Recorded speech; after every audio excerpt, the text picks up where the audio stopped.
हमने जो है ना देखा कि इस्लामाबाद जब आप रैली लेकर गए तो आपके पास के साथ 587 जो है ना वो गाड़ियां थी। इतनी सारी आवाम जो है ना कैसे जो है हल्के से निकाल लेती है। आज आपने क्या देखा आज?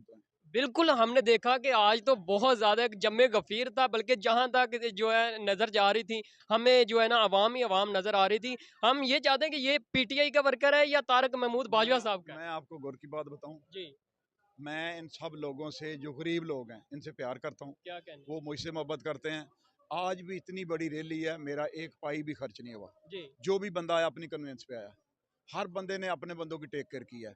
जब मैं इस्लामाबाद गया था 587 गाड़ियाँ लेके, उस वक्त भी यही था जी, कि लोगों ने खुद गाड़ियाँ लेके आए थे।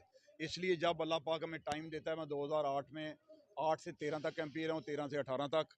तो मैं ये समझता हूँ कि जितने मेरे वर्कर हैं, चाहे वो रेडी बान है, वो भी एमपी है। जी।